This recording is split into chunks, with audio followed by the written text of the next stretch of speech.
Hello, welcome to the Lobotomy World podcast. I'm Darlena, the new host of the Lobotomy World podcast. If you were hoping for Jen, then I'm sorry, you're not getting her today. You're getting Darlena, queen of the dolls. Doll, get out of here, you.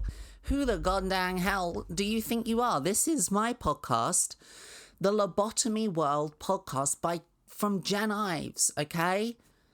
Sorry, just because you're a doll doesn't mean that you can be the host of the best podcast on the whole of YouTube, actually. Hello, sorry, how are you doing? God, that really gets me bothered. That really gets me frustrated when a stupid little doll tries to take my thunder. Anyway, how are we? Are we well? This is an episode where we're going to be talking about the dolls. The dolls? Sorry, I've never done like a skit like that to start. I think it was good. I think it was sort of on the same level as something like Saturday Night Live, or at least, that new Mitchell and Webb do leave it to other people to do. What do we make of the new intro? Did we like it? It was quite dramatic, isn't it? I like it. That's the kind of vibe I want to bring. Yes, I composed all the music to that. I have many talents, one of which is GarageBand. I have GarageBand on my laptop. All right, so the dolls. If you're watching this, you're most likely, let's face it, trans. I know my audience. I've seen the analytics, okay? That's a good thing, though, because that's what I was sort of starting this podcast for. I wanted to reach out to the dolls. Now, the dolls has become a nickname, kind of, a moniker. Monica? Who's Monica? Monica, I hardly know her. It's become a thing that we say to refer to ourselves, right, a lot of the time. But where did the name come from? You might only know it, possibly, from, I don't know, you might be one of those club kid kind of trans women, the younger ones who go out and go to Dalston Superstore if you're from London, or there's probably American versions of it. Dalston Superstore. Or you might be familiar with the 80s club scene made famous by the documentary Paris is Burning, and then also like the TV show Pose. And the term doll really came out of that. It was, predominantly created, I believe, by Black and Latina culture. But now everyone says it, and that's kind of one of those things that happens. Things become divorced from their original context and meaning. I'm just here to talk about it. I'm gonna read you a little bit about the history, and I'm also going to discuss how I feel about the term more broadly, and sort of the recent Protect the Dolls movement. Is it a movement? I guess it is kind of a movement. Now, if you don't know, there was a fashion designer, I believe in the United States of America, who made a t-shirt that said, "Protect the dolls." Because after all, we are living in one of the weirdest times for trans people. It's always been kind of bad. It's always been kind of difficult. There's no doubt. And I'm sure you could argue that in a lot of ways, things have got easier from one perspective. Like, more people know about trans people.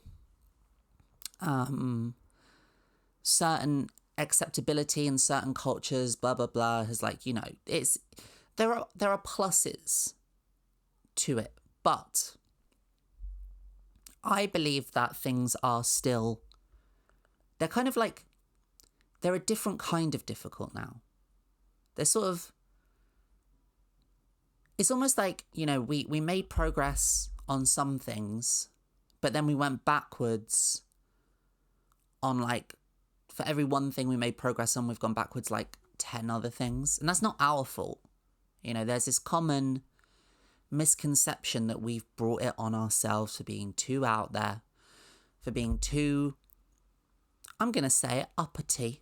That's the vibe I get anyway from these anti-trans types now. Even from the gay community, you know, I've talked about this before, this idea that trans people, for our crime of being too vocal, of being too wanting of additional rights, apparently, that we've brought it on ourselves because we just can't flip and well chill out. I reject that claim. I reject it outright. It should never be a bad thing to fight for your rights, to want more. Okay? Anyway, let me read you some of this Protect the Dolls stuff. You've seen the t-shirts, haven't you? It's not... I think they started mainly as a kind of way of allies, you know, you straight men, women, you know, the cisgenders kind of, basically, to wear this, to communicate and say, look, we care about you, we want to protect you. And you know what? That is a great thing. So let me read you the Wikipedia. Protect the Dolls, usually stylized in all caps, that's important. It has to be stylized in all caps, because if it's not, then your activism is only halfway, isn't it? Is a slogan in support of transgender women. That's true, that's something to talk about. What about the trans men, huh? What is a trans man's nickname? Because we've got a nickname, the Dolls. It's cute, you know, it's like, it's kind of 1950s-esque. Hey, doll face, why don't you shut your goddamn mouth and make me a cherry pie? You know, it's got that kind of vibe to it. But what's the other one? What's the reverse of it for trans men? What is the opposite of a doll? An action figure? A collectible? Still in the box?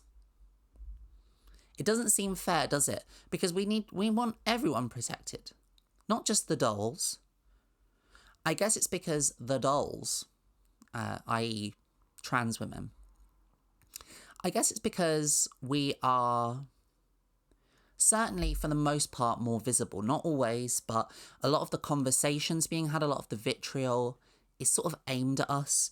There's this kind of awkward dynamic where it's like, well, trans men are sort of portrayed unfairly, I think, as less of a kind of less important to the breakdown of the social contract, as the right wing likes to say, you know, the breakdown of society, the end days. There's an infantilization, right, that comes towards trans men. Is that kind of idea that like, you're just a confused lesbian. You're just confused and you've been taken in and taken advantage of by these hypnotic, terrifying trans women, i.e. men. I was doing a character there. That's not what I think, obviously. It's infantilizing. It's you know, it's not on really if you think about it, is it? So come on, if we're going to be dolls, we need a good name for trans men. An action man, action doll, action figure. That doesn't work for me. Maybe something like, Stretch Armstrong. Do you remember Stretch Armstrong? He was like a doll, but for boys predominantly. I don't think that, but he was marketed towards boys. And the cool thing about Stretch Armstrong was you could you pull his arms and his legs, because it wasn't just his arms that were strong and stretchy. It was also his legs. I think they could have doubled actually their sales if they'd have called him Stretch Arms and Legs Strong. Because really, they're underselling it with just the arms. Also, his torso could stretch, I believe. He was a stretchy guy. I actually had one. I was actually lucky enough to own one as a young, closeted little doll. Unfortunately, we had a house fire when I was a kid. And although the doll the Stretch Armstrong, wasn't directly hit by the flames. It was because heat rises. So the heat rose and it melted him onto the floor. And spoiler warning, Stretch Armstrongs are just, they're full of little beans, little kind of like plasticky beans, which means that really a Stretch Armstrong is just secretly a Beanie Baby. How about that for, no, that doesn't work for trans men, Beanie Baby. Again, that feels a little bit degrading and infantilizing. Non-binary people can have Beanie Baby. I'm joking. This is a joke. This is a comedy podcast at the end of the day. It's not always upbeat and lighthearted, but it was created with the intention of being funny. Just before people start getting in the comments and saying, Jen, how dare you insinuate that non-binary people are Beanie Babies? The reason why I said that non-binary people are Beanie Babies is because there are loads of different kinds of Beanie Babies. It's like, if you think about like, oh, the dolls are like one side of the spectrum and the Stretch Armstrongs are the other side of the spectrum. Beanie Babies exist in a more sort of ambiguous, like interesting space, I guess. Because as a non-binary person, you could be a little bear, one of the Beanie Babies, or on the flip side, you could be a crocodile or that lizard one. Anyway, it's a slogan that was to support transgender women and was taken from 80s ballroom culture and introduced on a viral white t-shirt by the American fashion designer Connor Ives. Now, before you say anything, yes, my surname is Ives. No, we're not related. Okay? I've never met Connor Ives. It's not me pretending to be, it's not me before I transitioned either. That's not my dead name, Connor Ives. My dead name is Lucifer, the child eater. I don't know much about Connor Ives. There's not many famous Iveses. There's another Jennifer Ives who does, I think she's an artist. So if you Google Jen Ives, you get her. There was a playwright called David Ives, I believe. I think he worked. I think the last Stephen Sondheim production, I can't remember the name of the posthumous one. I think that was like based on a play or a piece of writing by David Ives. There's Burl Ives. Who's Burl Ives? He's an actor, isn't he? No, he's a singer. No, he is an actor. An American singer and actor, Burl Ives. Again, not related. It's just a coincidence. I'm not talking about this. This is not the Ives show. Let's find out a little something about Connor Ives, because I don't really know much about Connor. He was born in 1996, which already pisses me off. I was born in 1990. Anyone born after me who's achieved more than me, I hate. And so should you. So actually, if you're watching this, Connor Ives, you're an idiot. He was raised in Bedford, New York by a dentist mother and a pastor, church guy, and psychotherapist father. Oh my God, imagine if your dad was a psychotherapist and a pastor. That's one of the worst combinations ever, I would say. I'm sure he's a nice guy, but still. He was a graduate of Central St. Martin's, whatever that is. He dressed various models for the Met Gala, which gained the notice of Rihanna. I know who Rihanna is. She sang, when it's raining outside, make sure you've gotta bring your umbrella. I can't really sing more or else this will get claimed, because I've had this in the past. If you sing a song and you're too good of a singer, like if your singing voice sounds too much like the original recording of the song, that's it, no monetization. I've had that in the past. It always happens.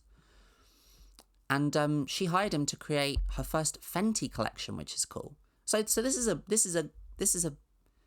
big mover and shaker. This guy doesn't mess around. this Connor Ives character.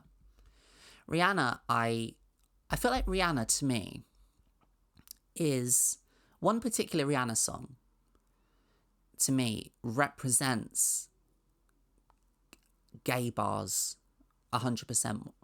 There used to be there still is a gay bar in Brighton, and it's called Revenge, and nothing makes me think of revenge more than the song, what is it, the Rihanna one that goes, you gotta make me feel like I'm the only girl in the world. But again, I can't sing any more than that, I'm sorry.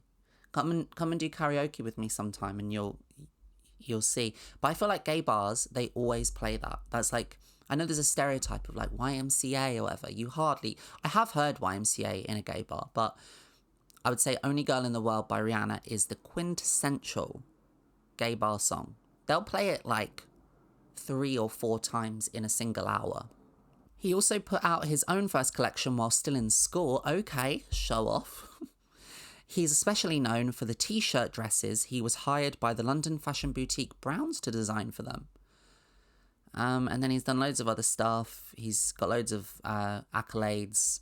He's doing pretty well. In 2025, he designed the Protect the Dolls t-shirt, which went viral and saw high sales. The shirt is sold to raise money for the Trans Lifeline. So basically, it's a really good cause.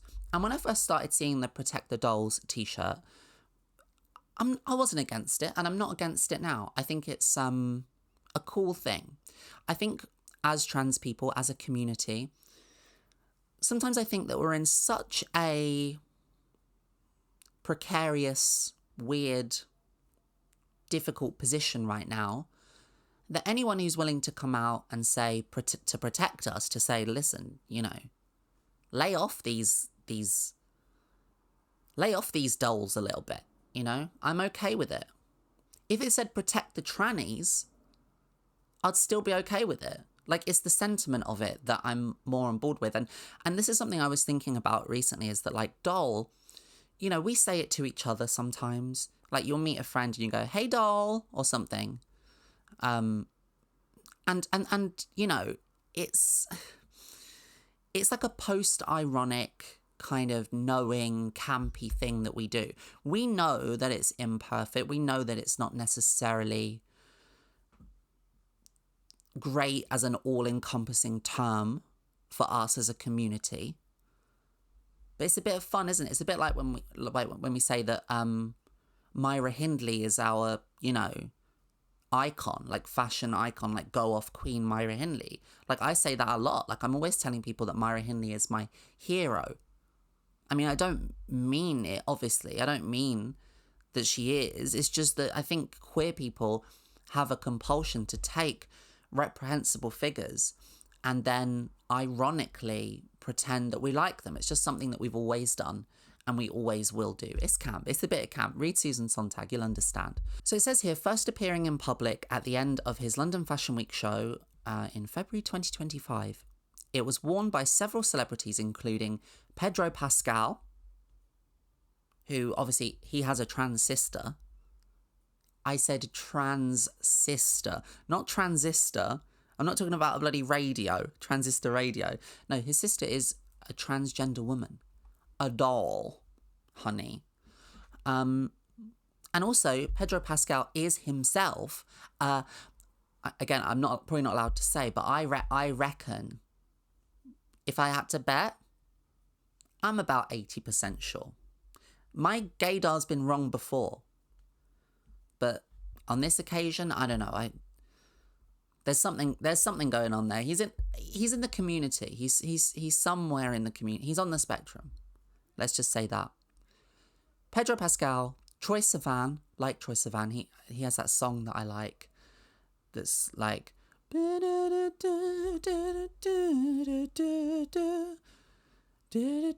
again, should probably stop myself in case we get claimed.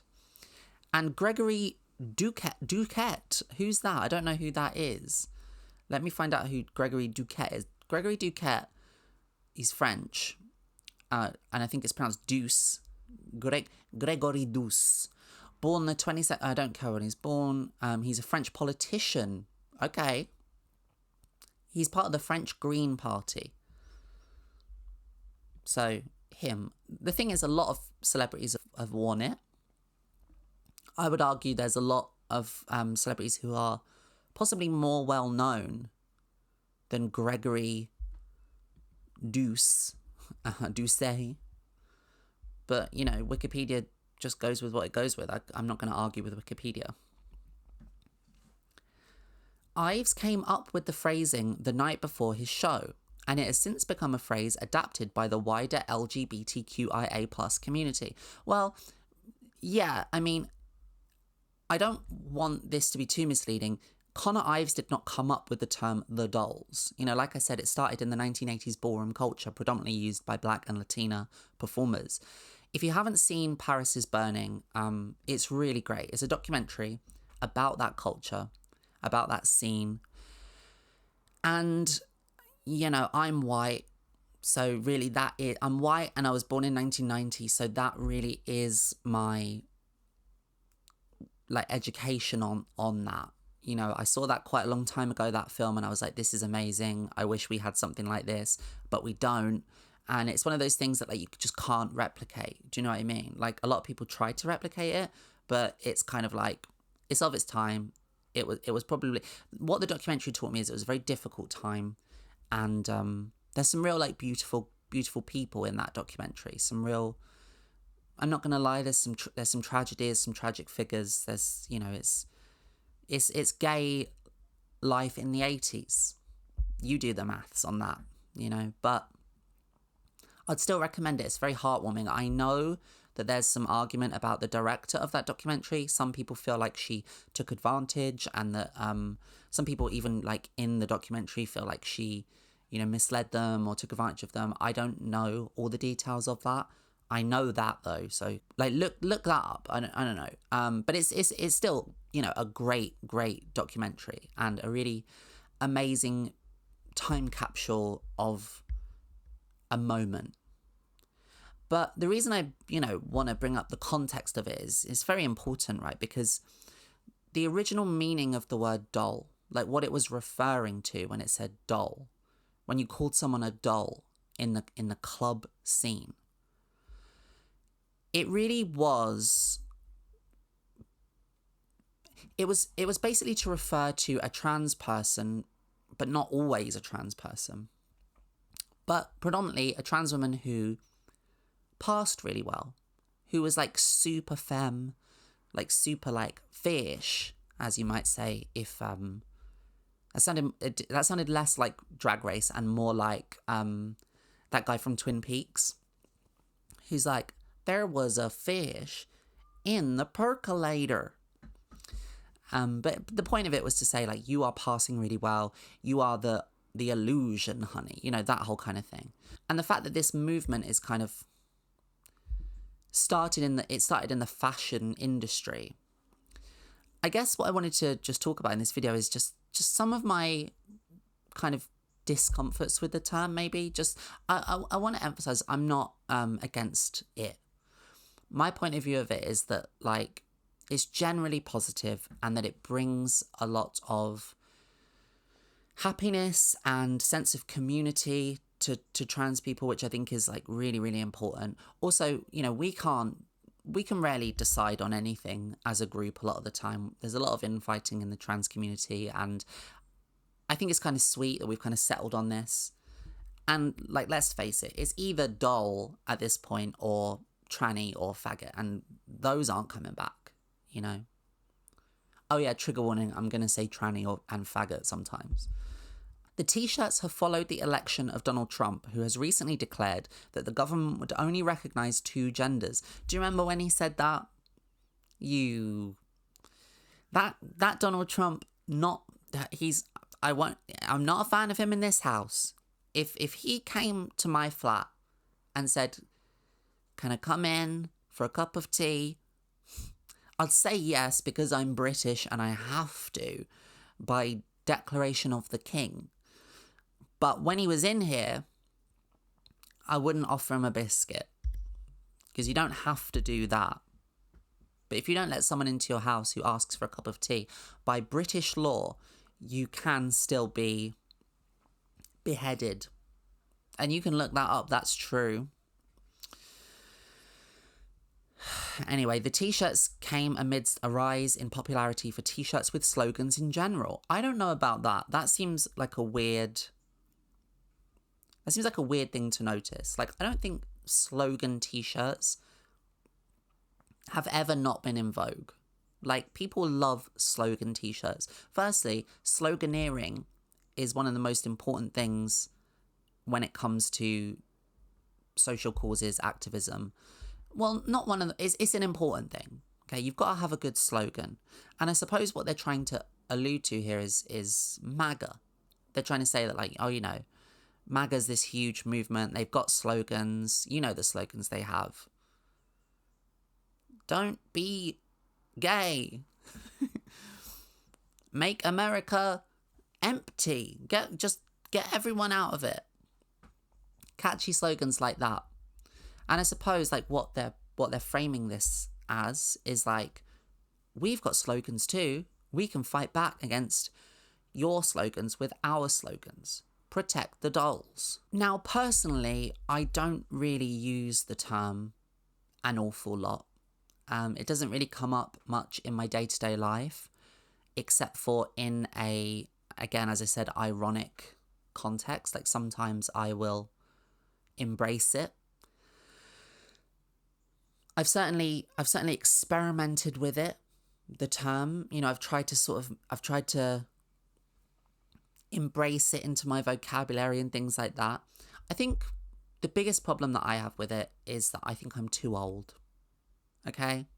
And I know that I'm not really old. I know that I'm not, you know, about to be put in a retirement home or anything. But I'm 35, and I think if you're saying doll and you're 35, I don't know, it doesn't really wash with me. I think, because I'm old enough to remember a different kind of doll. You know, I'm old enough to remember a doll that was made of like an old potato and some rags, and that would be put together, and then that was a doll. I'm not quite that old, but I do remember that doll that used to like wee itself. My sister had one of those. It was a little doll, and it was advertised as like, oh, it wets itself, so, you know, you can change it and learn to be a mother. But this doll, it didn't really wet itself. Basically, you had to fill it with water, which is something that you do have to do with babies sometimes. Once they're old enough, you do have to give them water to drink. Although they say that probably milk is better. But then what wasn't right, I think, and listen, I don't know if this is actually true. I've never had a child. But I don't think you're supposed to squeeze the child to make it wee. Like, if dolls are supposed to be educational tools to prepare young girls for motherhood, we probably shouldn't be teaching them that you have to squeeze the stomach of a baby to make it wee. That's bad. Maybe that's why you don't see them so much anymore. Do you remember the one where it had the little milk bottle, and then you would put it in its mouth, and then the milk would drain away, but it was actually just an illusion using clever glass placement? And there was a spoon that had little cherries on it, and then you would feed the little cherries to the baby, and the cherries would, again, this is a spoiler warning, I don't want to give away the magician's secrets here. This isn't Channel 5. You know, this isn't the master magician. But the way it worked was the little cherries were like spring-loaded into the spoon, so they would disappear into the spoon. I know, I'm a killjoy, I'm sorry. I'm interested in magic, I like to know how it works. But it's an important question, because when you're calling someone a doll, what does that mean? Like, what kind of doll are they? We need to examine this. I don't mind being called a doll necessarily, but I would like to know what it is. Is it this? Am I a knockoff Barbie doll? Because I don't know how I feel about that. This was extremely cheap. I think it was from like a Poundland. Rest in peace, Poundland. My Poundland on my road has shut down.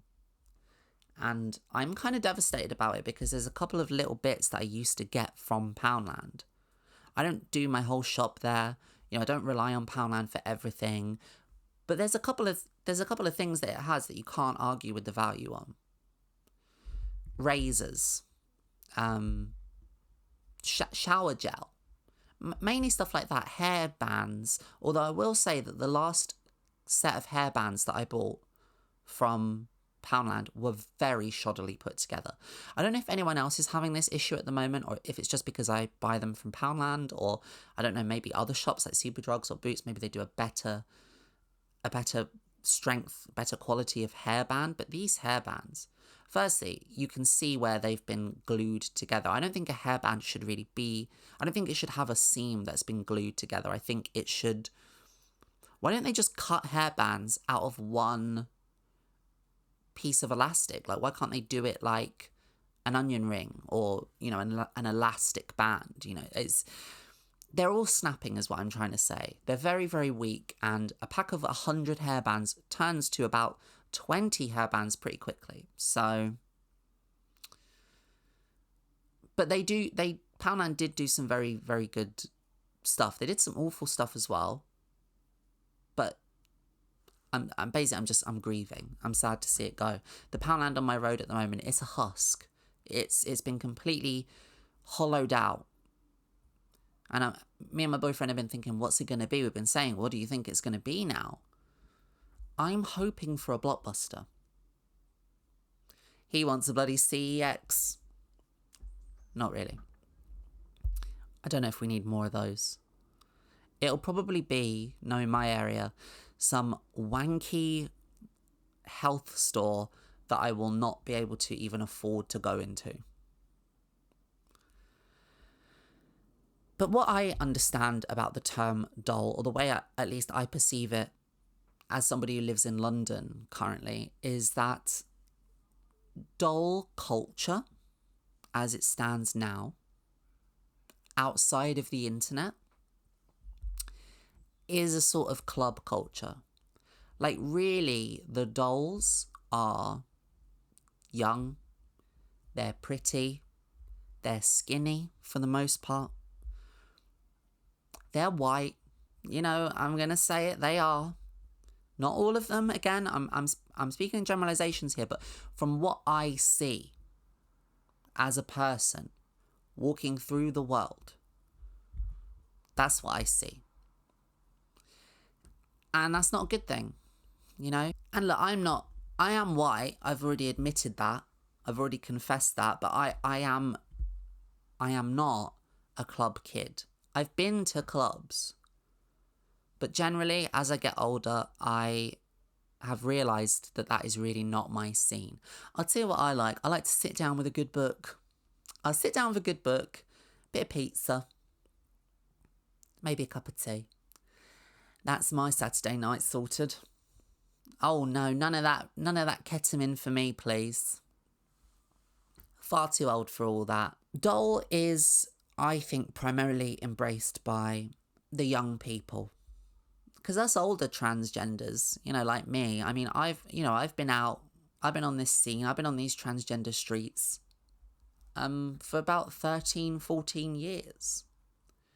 I started my beautiful, brave, magical, butterfly-esque transition when there was no talk of the dolls. That was something that was in the 80s. It didn't proliferate. It didn't come through to my life yet. So I was just telling people I didn't know what to say. What I was like, what am I? I'm I guess a transsexual. And they'd be like, what? And I'd be like, you know, Big Brother, you know, Nadia. And they'd be like, yeah. I'd be like, I'm that. And they'd be like, you're a smoker. I'd be like, no, I'm like Nadia from Big Brother. They'd be like, you're crazy. I'd be like, yeah, okay, I'm crazy. I think it would have been easier. I think what I like about doll is that it is a softening term, and this is going to be quite schizophrenic, this video, because I do have conflicting emotions on the term. Like, I mostly see it as a positive thing, but I guess as a person, I'm kind of unable to just enjoy things and let other people enjoy them.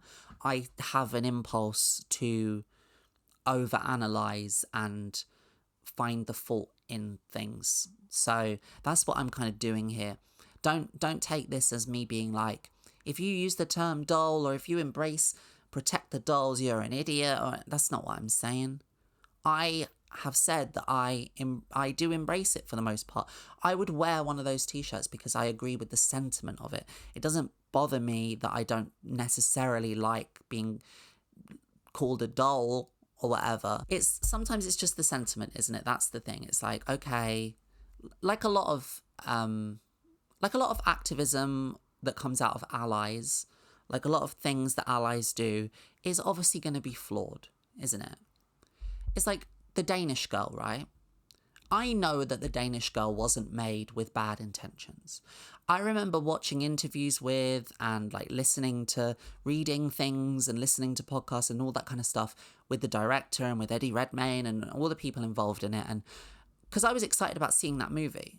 I was not happy that Eddie Redmayne was playing the role, but I remember thinking like, oh, well, they do have trans people in the cast. That's good. And I remember coming away with the impression of like, they're trying. They're really trying. They're trying to make something that is sympathetic and positive and complicated and of the time period that it's set in. But I had the feeling, I was like, oh, okay, they're trying. And I didn't enjoy the movie. I thought it was pretty rubbish. But still, I could tell they were trying. And I feel like with a lot of, trans allies, that's all we can really hope for, isn't it? At the end of the day, because they don't live our lives. And they don't know the intricacies or understand the details of what might, offend us or whatever. And listen, we've been putting up with that for years. I mean, they've only just recently, this week, started making films that are written by or directed by trans people or starring trans people. That's a pretty new phenomenon, okay? And from what I can see is that the term doll, as I said, it started from within the trans community. Like, we adopted it and we use it, okay? But it does make me a tiny bit uncomfortable. Not really, really uncomfortable. Not like, my back's killing me, but like, oh, I'm a little bit, this seat's not really doing it for me. It makes me that level of uncomfortable just because the celebrities that you see endorsing it and the photo ops that you see and the representation of the dolls that you see on the television, it's always people who are very famous, very conventionally good looking, sometimes in the fashion world, and these are outliers. The fashion world is still really, really, really exclusionary. It's very obviously image conscious. That's what it is. But the fashion world hasn't moved on that far, really. We had a moment, didn't we, where it felt like, oh, more people are being included, there's more variety of sizes, it's more racially diverse, stuff like that. But now, I don't know, I feel like people are slipping back into their old ways because of this like anti-woke drive and this sort of anti-DEI thing going on. And a lot of big corporations and companies, like, they love to hear that the world is going anti-DEI. That's like, oh, great, we can like go back to the glory days of just having rail thin people selling, what do they sell? Clothes. That's fashion, isn't it? Clothing. Not that there's anything wrong with being rail thin, but you'd be a fool to say that the fashion industry is not dominated by that archetype. And I just think that what the doll movement, the protect the dolls thing, has done a little bit is it's kind of set the standard for what a trans woman is. And that's a very common thing. It's always been the way that the prettiest, most well-passing trans women do tend to be at the forefront, okay? And let's just think about for a minute what a doll is. Because one of the things that makes me a little bit uncomfortable is that dolls are, and I'm not going to get too theoretical here, this ain't that deep. I'm just expressing my feelings here. But let's be honest, a doll is a little facsimile of a woman or a girl. It's a little pretend girl that is for people to play with. Okay? Now listen, I don't want to blow your minds or anything here. I'm not Mark Fisher. Okay? Go off, Mark Fisher. But I think psychologically there is something to be said that, like, the things that we call ourselves do, and the things that we say we are, that it has an impact on the way we behave and has an impact on the way in which we're perceived. And again, saying this, knowing full well that doll is just a silly kind of in-joke, basically, that we kind of have. But at the same time, I'm not sure how much I like being compared to a little facsimile of a woman that's made of plastic, that is played with and moved to the whims of other people. Now, here's the crazy thing. You could argue that that's quite a fitting description for trans people. Not the facsimile of a woman bit. I would not come out here and say that. You know how I feel about trans people. I am one, for God's sake. What I'm saying is, though, is that we are lacking in a lot of autonomy and control at the moment.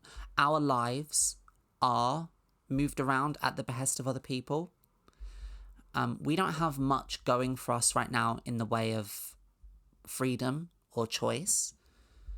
And maybe that's something to do with it. You know, maybe that's why doll is kind of appealing, because we're sort of trying to be like, well, you know, we can at least be pretty, and we can at least like look cool and like have our own culture over here and stuff, and that's all fine and good. And listen, there's no trans woman out there that doesn't. I mean, there's probably some, but I would bet that most trans women out there would quite like to pass. They would quite like to look pretty and slay and gorgina, etc., etc. But I don't feel comfortable with the assumption that that is my whole MO. I don't like the idea that that's the only thing that we have to offer. And I do think that a slogan that has gained popularity primarily from the fashion industry, with the likes of, you know, what's her name? Alex Consanti, the Italian name. What's her name? Alex Consani. You know, nothing against Alex Consani. She's a diva. She's doing it for herself, etc. But she is, when you look at her, she is just like the epitome of a doll. You know what I mean? And I think a lot of the people kind of getting the limelight in this, it is trans women who have been fortunate enough to transition from a younger age. They have been able to sort of skip puberty, and, you know, your Kim Petrases, your Alex Consanis, all these, you know, conventionally very, very good looking people. And again, I'm going to say it, there's nothing wrong with that. I'm actually happy for them. I'm not, but I am. I am happy for them. I think it's good. But that's not all of our experiences, is it? And I'd say that's not most of our experiences.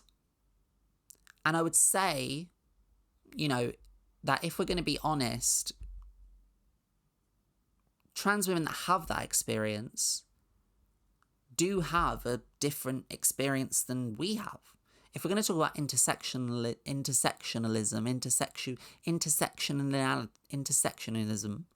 if we're going to talk about that, and we're going to be open and truthful about that, I'm not going to be in the fashion industry. I'm not going to be a model. No one wants me on the bloody cover of Vogue Canada. You know, and I came to terms with that a long time ago. I've stopped sending in applications now. They sent a cease and desist, and I have upheld my side of it. I'm not sending them any more naked pictures. It's not happening.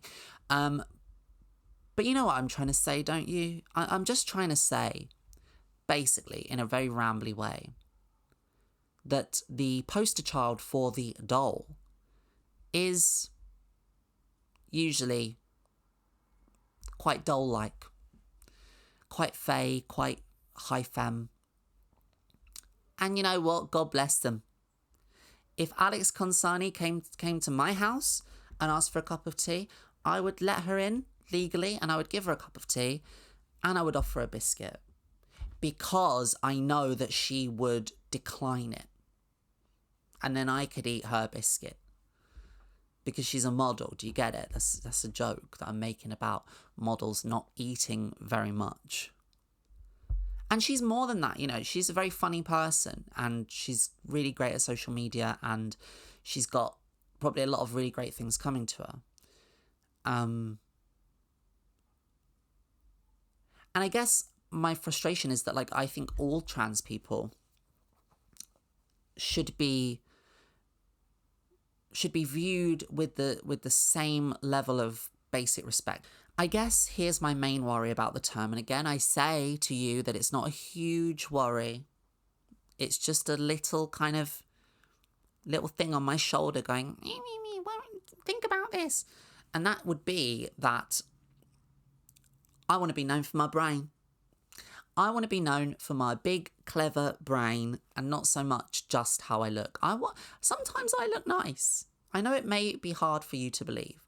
Me sitting here, no makeup, one horrendous light on me to sort of like get rid of the blemishes on my face as best as I can. My hair not even brushed properly. I'm in my flipping pajamas again. I'm sorry, okay? But I can look nice sometimes. If it's my birthday or a funeral or the doorbell rings, I might put on a t-shirt. Like, I can do it. I wash. I have showers. And sometimes I like the way I look, and I feel myself, and sometimes I put my whole darn pussy into it, as they say. But I'll be honest with you, a lot of the time at the moment, I feel annoyed. I feel pissed off. I feel upset. I feel despair. I feel concern and worry, not just about me, but about the whole darn community. Okay? I feel angry a lot of the time. Honestly, I do. And to me, you don't see many dolls expressing those emotions. Even the ones with the pull strings. You pull the string and it says, hee hee hee hee hee. What? Let's play a game. Hee hee hee hee hee. You wanna play hide and seek with me? I'm a doll. Although that sounds more like the Crypt Keeper. Hello, boils and ghouls.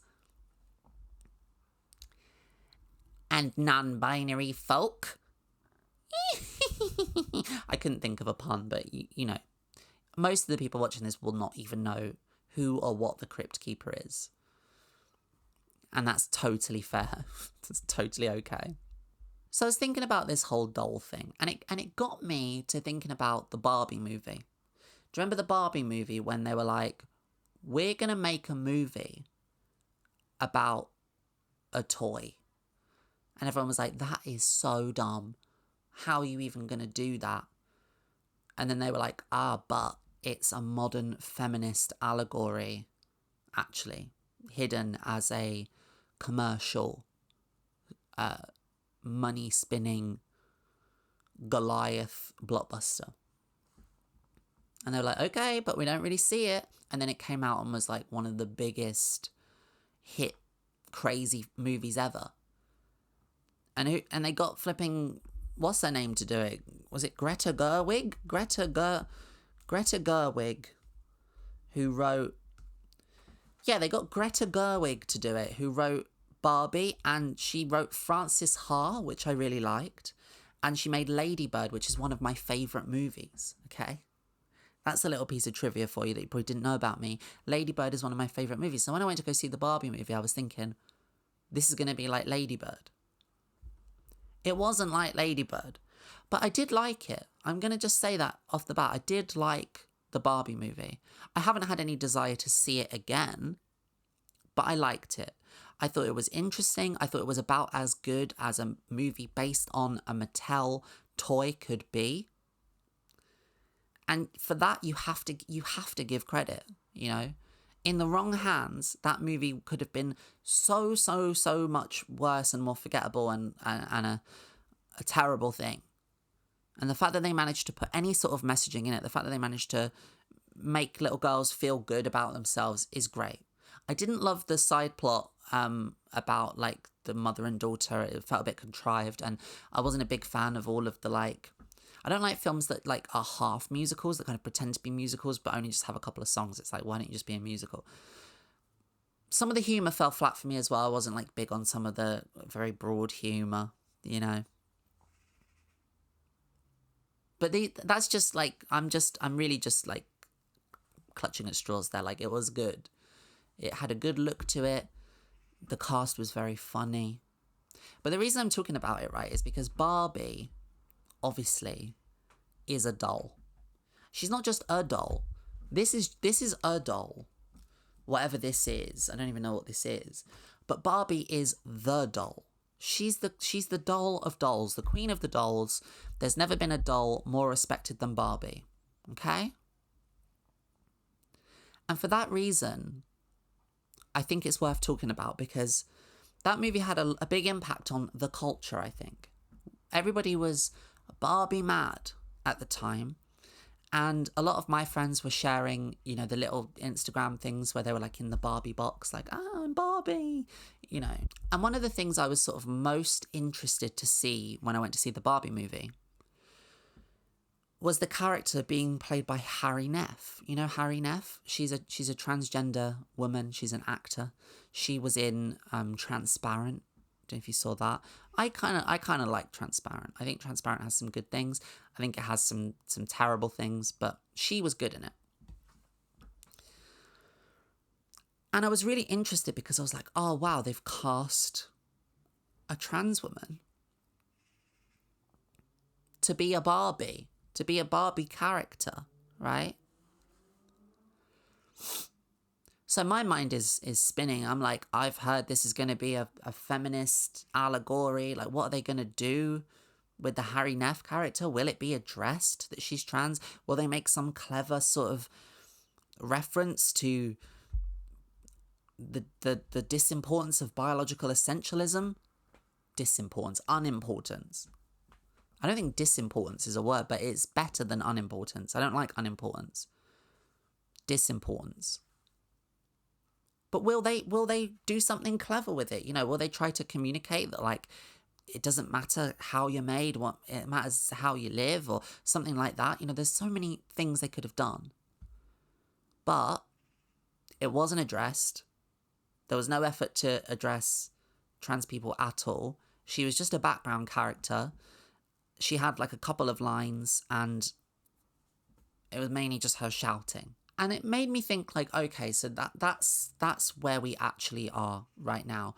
When it comes to the mainstream, when it comes to something like the Barbie movie, and I'm not trying to downplay the significance of Harry Neff being in it. I do actually think it's great that she was in it. It's great for her. It's great for the community, regardless. But you know that's not enough for me. I always want more. I do not accept that that is as best as we can have it. And I do not accept that change is as incremental as people make out to be. I think people like to say, oh, you know, change is incremental. It takes a long time to make changes. And it's like, yeah, I know it does.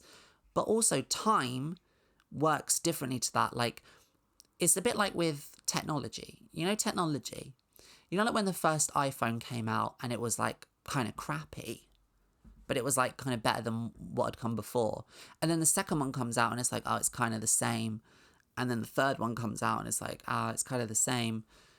But then they start coming out and they're like, oh, but this one now has got like a camera that can take a photograph of a crater on the moon. It speeds up. Progress speeds up. And we should have sped up by now, you know? I don't think it's fair that trans people just be used as a pawn, just for, you know, performative tokenism or inclusivity. It's like, okay, there's a trans Barbie in the Barbie movie, but no one says that she's trans, and she's extremely beautiful. And so, like, if you didn't know that there was a trans Barbie in the Barbie movie, no, you wouldn't know. Like, no one tells you that she is.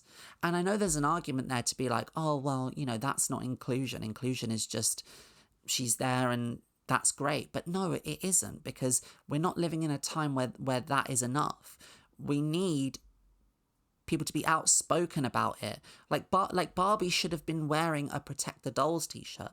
I know that's difficult because that t-shirt hadn't been invented yet, but they should go back in like George Lucas would have done and edit the t-shirt onto Barbie in at least a couple of scenes. I mean, what are we paying them for? What are we paying our taxes for, if not to have a team digitally edit in a t-shirt on a Barbie? I may have lost the thread of what I was talking about here. I'm getting emotional about the Barbie movie. I just want trans people to have more. I know we keep getting told left, right and centre that we've got it all, we've got enough. Do we? Do we really? I don't think we do. I want to hear more trans voices. I want to hear the intelligent things that we have to say, which this video is not proof of. I know that. This is very rambly and I'm not coming across as particularly smart. I'm not. I never claimed I was. If I was smart, I wouldn't be doing a podcast right now. The most successful podcasts are done by dumb idiots, and that's me. Okay? That's why I'm doing it. Dumb idiots should be able to have a voice as well. But what about the dumb idiots who don't have the looks? Okay? We need an opportunity. And it's all very well to protect the dolls, but what if the doll you are is a Cabbage Patch doll? Because that's how I feel a lot of the time. I feel like a Cabbage Patch doll, just like with torn out belly, just like laying in the road, covered in dirt and grime and grub and things like that. Unwanted. If I was a doll, I'd be at the bottom of the doll chest toy box, covered in chocolate, maybe taken out from time to time to just be put in the background of like a party scene or something to make up the numbers. And I think that's still what we are a lot of the time, especially in mainstream media. One thing I don't like about the doll thing is that it's created a new binary. And again, it's only colloquial and it's kind of silly, but the new binary is there are now two types of trans women. There are dolls and then there are bricks and nothing in between, you know? And brick is like, again, I know it's ironic and I know we're all just being a little bit silly and, you know, that God forbid someone come and rain on the parade, but like brick is not, it's not nice, is it? To call a trans woman a brick just because she doesn't conventionally pass in the same way as some like dosed up teenager, you know, we all would have loved to have been Kim Petras. Unfortunately, not all of our parents are probably as accepting as Kim Petras' parents were. I would have loved to have been a German pop star diva. You think I wouldn't love that? You think I wouldn't love to put out an EP about sucking dicks? That's my dream. But some of us have to try and you know, do something else. Use the head. And ultimately, I guess what this comes down to is it is a feminist conversation, because I am a feminist. Even though earlier I did say that I put my whole pussy into it. But again, you know, no feminist is perfect, are they? I haven't said the C word yet. So count yourself lucky, but I am a feminist. I'm an aspirational feminist, and I just want more, you know? And I know that a lot of people might find it jarring when trans women are feminists. I know it's become very in vogue at the moment to be shallow. I don't know. I just think there's a certain level of infantilization that comes with the term. That's all. I'm just not sure that a term like doll that has connotations to it, you know, it's very, like I said before, it's very 1950s, isn't it? Hey, doll face, where's my dinner? It's like, I'm not a trad wife.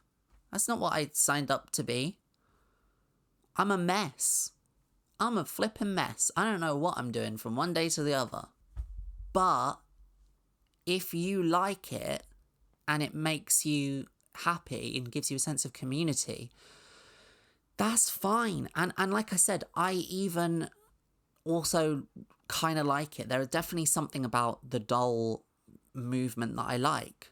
I suppose what it is, ultimately, I think, is that, like, a lot of the narrative against trans women is that we're dangerous, you know, we're a risk to women, we're whatever, you know, ridiculous nonsense stuff like that. We're infiltrating kids or whatever.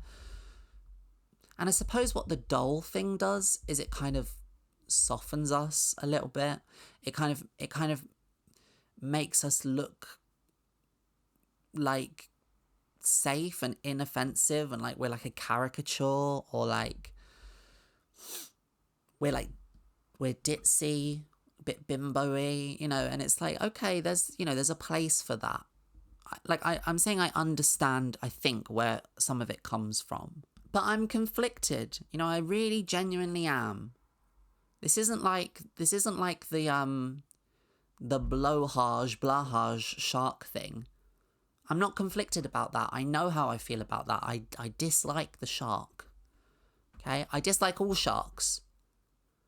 But I dislike the blowhage especially. I do not accept that is our mascot.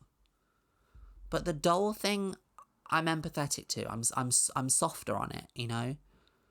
It's cute, I guess. And the Protect the Dolls movement, I think, is positive, and I'd like to see it continue. But the opposite of a doll, we need to figure out. And if you want to be a doll, that's cool. But I don't think we're all dolls. And I think if you're not a doll, it doesn't mean you're a brick. I'm not going to call people bricks. I don't think it's very nice to call a trans person a brick. Okay?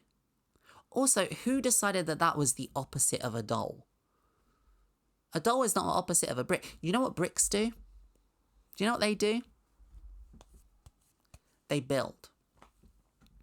Bricks build, and bricks are useful, actually. Okay, I'm losing the plot on this now. But look, if you want to know more about how I feel about this particular issue, but maybe a little bit more nuance, a little bit better written, you can read that over on lobotomyworld.substack.com. I'll put a link to it in the description. Oh yeah, I haven't forgotten about the competition. I did a competition this week. You might have seen it if you follow me on the Reddit or on the YouTube posts. I did a competition to do the best photo edit of Graham Linehan standing outside the courthouse, and I noticed that he was wearing this ridiculous placard with the trans flag on it. And it's by that weird guy who lives in Manchester who has the placard that says, "There's no such thing as a trans child." It's like, okay, just because you put something on a placard doesn't mean it's true and is happening. Tell that to the guys who wear the end of the world is nigh placard. The end of the world's been nigh for nigh on 100 years now.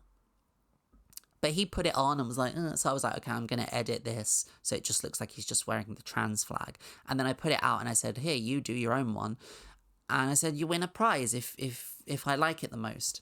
I'm going to put the winner up now.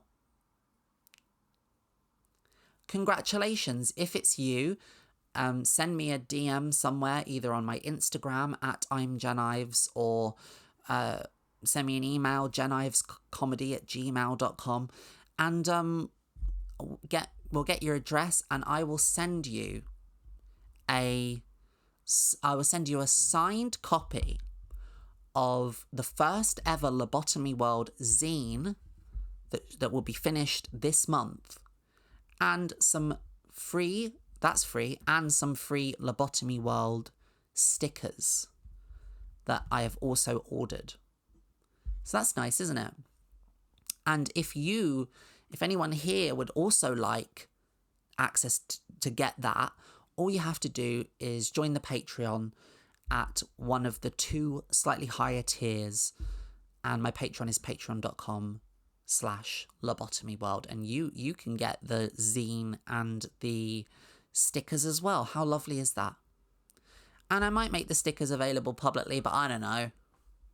I don't want to fuff around with all the complexities of the pricing or whatever. Just join the Patreon, you get some stickers. That's good enough. That's good enough. Oh, and that's at the moment just reserved for the UK. Although I might be able to post them elsewhere. I don't know. Let me look into it. Actually, no, it's not reserved. I'll figure it out. All right, that's today's episode done. I'll be doing a members episode soon. Exclusively for the members on YouTube and the Patreons. Oh, and if you're a member on YouTube and you also want some stickers and a zine, just send me a message on YouTube. Just let me know. Post it on the what do you call it? The posts. Just leave a comment. I'm sure I'll find it. Or the email, jenivescomedy@gmail.com. But I've got members episode coming this week, and if you join the Patreon or become a member, you'll get access to that also. And in that, I'm probably going to talk about Graham Linehan, probably going to talk about the transgender gun ban. I think that's pretty interesting. I can't even get a gun now. I might talk about Sabrina Carpenter's new album, which, spoiler warning, I very much like. And I don't know what else. Probably just moaning about my life. Well, thank you so much for joining me. Enjoy the new outro that is probably going to start now.